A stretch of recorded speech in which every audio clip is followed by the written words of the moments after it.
guys, gals and non-binary pals, somehow 8 months into owning my own home here with rhyme signatures, the nerdiest music review this side of learning that the expenses certainly don't stop at utilities and council tax, let me tell you that. And today we're going to be doing a review of the new Leprous album, Melodies of Atonement. While I'm falling. Right, full disclosure before we get started on this review. I don't believe in misleading or wasting anyone's time with this video, and I'm not going to lead you on a merry game of does he like it or not. I'm going to give you the honest truth right now. I didn't think a great deal of this album, but it's not without its merits. But I assure you, those of you out there who are rabid fans of Leprous, there is reason and justification to this damning conclusion. So if you're happy to be patient and indulge me, I will get to my point in due course. So, as I'm sure you've probably surmised at this point, I am in fact a big fan of the first 4 or so albums. And the most recently released side of the band, that is to say Pitfalls up until now, I've been less than enamoured with. But in spite of everything, in spite of what I may have to say about Melodies of Atonement in this review, I still consider myself as a fan of Leprous. And I expect I will remain as such until they go full Metallica and release their version of Saint Anger or God help us Lulu.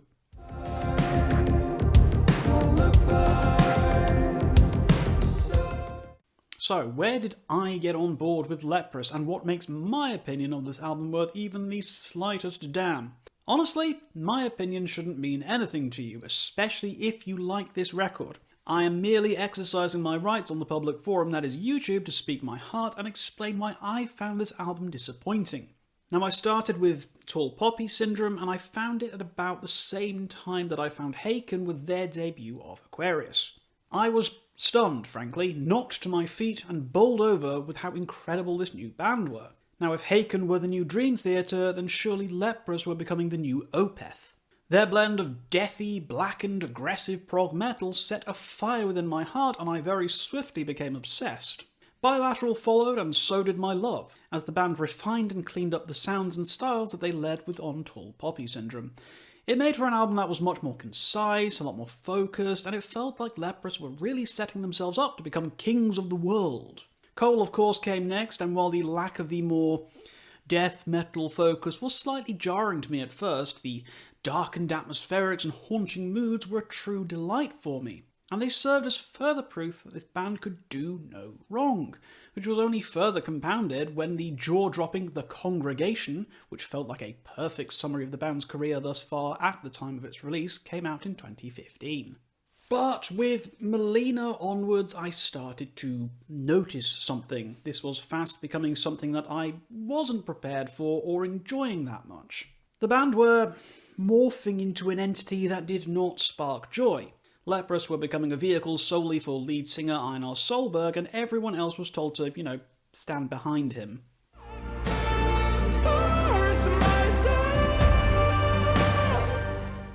Right, I've been a bit doom and gloom so far, I know, and I will get to the specifics of my problems shortly, but I do still find Melodies of Atonement to be worth a listen. So let's talk about what works on this album for me. For all my frustrations of the band becoming the Einar Solberg and Friends show, you cannot deny or reject the simple truth that this man has one of the singular, most powerful and awe-inspiring voices, not just in modern metal, but in music in general. His command and authority, the confidence he exudes, and the sheer range and breadth of his ability behind the microphone is absolutely captivating. Einar truly has no equal. He is a once-in-a-generation vocalist, and this album capitalizes on his talents in ways that no other Leprous record to date has managed.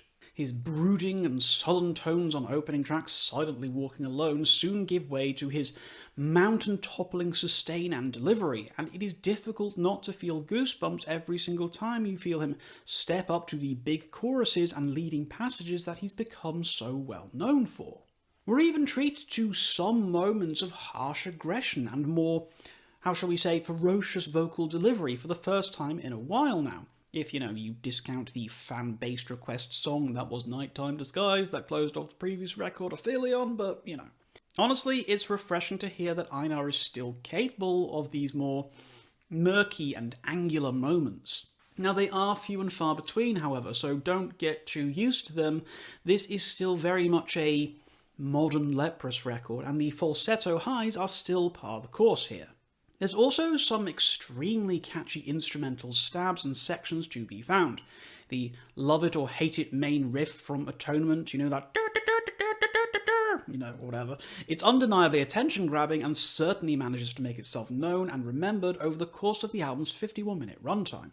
The synth work here is also particularly good, with the spooky intro of My Spectre feeling almost Cole-like in its fit and feel, as well as the tasteful use of supplementary instrumentation such as the double bass intro to Faceless being particularly memorable. Can't deny, Okay, let's address the elephant in the room for me then. And I'm trying to think of the best way of articulating my frustrations here, so let's try an experiment. Every time a song on Melodies of Atonement starts with a delicate, soft, pondering intro that leads into a heart-aching vocal performance, eventually cresting in a big crunchy chorus, before subsequently diving back into an introspective outro, take a drink. Guess what? In 51 minutes time, you'll have had around 9 drinks. This is one of my big problems with the album, and I couldn't unhear it after I noticed it. Virtually every single song on the record is structured nearly identically, and it just makes for a listening experience where it's hard to tell where one track ends and the next one begins. Everything feels like, I don't know, a variation or a remix of the last one, and the lack of individualism on this album makes the whole thing feel sloppy and ultimately uninteresting. I felt that by the time I'd reached the 5th track, Like a Sunken Ship, that I'd heard pretty much everything that the band were going to be offering me, and let's be real, I'm not entirely wrong here. Now, there is some cool moments here and there to be found, of course there is, but ultimately, due to the way every single song is formed around the same basic framework, I found myself getting extremely bored before I made it even 2/3 of the way through the album. I feel there's also a serious issue with some of the editing and pacing of the record. Take 7th and longest track, Faceless, with its seemingly never-ending outro, with the same vocal line being repeated over and over and over and over and over and over and over. Now, it's kind of cool for like the first 30 seconds, but it just keeps on going. And it's hardly the first victim of this problem either. Several tracks on here keep hammering home their hooks far too often, forsaking any kind of interesting or progressive songwriting in favour of Einar wailing at us for far longer than is really needed. It ends up with the album feeling padded, bloated and dull, and ultimately I can't help but feel that this is a 40-minute record that's been stretched and pulled until it crested over 50 minutes, presumably for a reason. I mean, who's to say? And finally, the most frustrating thing of all is how underutilised everyone else in the band truly is in favour of just pushing Einar to the front and centre again. Now, I am a vocally driven person, it's true, but when you have one of the best drummers in the entire world right now with Bard Kolstad, and you have him playing such unadventurous, boring fills, never allowing him to fully let loose with the power and ability that we all know he has, it's just a non-stop blue balling that ends up with me feeling limp and irritated. The guitars and bass as well here are mostly just vehicles for brief hooks and background noise to Einar, and at times it feels that the instrumentation is so uninspiring and flaccid you'd be forgiven for thinking that Leprous aren't labelled as a progressive metal band. This, I feel, is ultimately another example of the pre-release hype train leading the fanbase into believing that maybe the band are looking at their roots. Look, Einar's growling, you like that, don't you? Guess what, you get it for one line in one song, and then it's back to Pitfalls for you. I had dared to hope that with Solberg releasing a solo album last year that we were going to get a bitier and more aggressive return to the band that I originally fell in love with. I have been yearning for the immediacy of tracks like Waste of Air, Third Law, Within My Fence, Dare You, Not Even a Name, Contaminate Me. I mean, I could keep on going here, right? I don't know, maybe I'm just an old and bitter Leprous fan who'll never be happy with the band not sounding like they used to, rah rah rah, get off my lawn you damn kids, etc. But honestly, Opeth managed to successfully switch styles without making me miss their old sound, and that's because they were still writing music that took advantage of everyone's talents, rather than putting one person on a pedestal and forcing their entire sound through this one eye of a needle. If Leprous are ever to capture my attention again, they need to remember that they are a band. They are more than just Einar's vocals and synth work, and if they carry on down this trajectory for whatever comes next, then I'm simply going to have to relegate the band to the I'll get around to it category of listening hierarchy.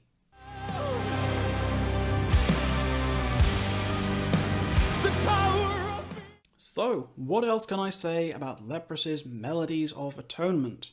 Look, I know what some of you are thinking. Ha ha, look at this foolish fool, blasting a big-ticket band with this negative review. Isn't he stupid? I'm going to tell him that he's wrong. Ha ha ha ha. And you know what? Go right for it. I am big enough and ugly enough to take the blasting in the comments, but I can't try and pretend otherwise. I have had a deeply unsatisfying time with Melodies of Atonement. For me, this feels like popcorn prog metal. It's quick and it's easy on a surface level, and it's kind of enjoyable, basically. But it quickly gets stale and uninteresting when you realise that the texture and taste of the album is virtually identical across every single song going on here. Now, the good parts of this album are still very good. I still find myself wishing that I could sing like Solberg does, so in a frustrating way, I don't begrudge the band for leading with their best foot forward. You know, I get that. But I really do wish there was more to this album, more to this band, than just being a delivery system for one of the most captivating voices in modern music. Just go and listen to the first 4 albums and tell me straight-facedly that they aren't better structured, better composed, and more interesting musically in every single way. The sad truth I have to report here is that Melodies of Atonement is in running contention for my most disappointing release of 2024, and it really does break my heart to say that. My personal recommendation is ultimately to skip this one. It's not that it's even a bad album or one without merit, it's just crushingly disappointing, and brings nothing to the table that the band haven't done 100 times better already. I don't know, maybe stream it first though and make up your own mind. Mine, after all, is just one dissenting voice on the internet, so please don't take this too seriously. This, guys, as I've already said, is just my opinion, so if you loved or hated Melodies of Atonement, please talk to me about your experiences with the album in the comments down below. Let's get a dialogue going. Please do drop me a thumbs up if you like this video, although I do feel my like to dislike ratio is going to go slightly down from this one. Please do tell your friends about me, and please do drop me a subscription if you've been enjoying my content. But until next time, guys, as always, keep your rhyme signatures pretty odd.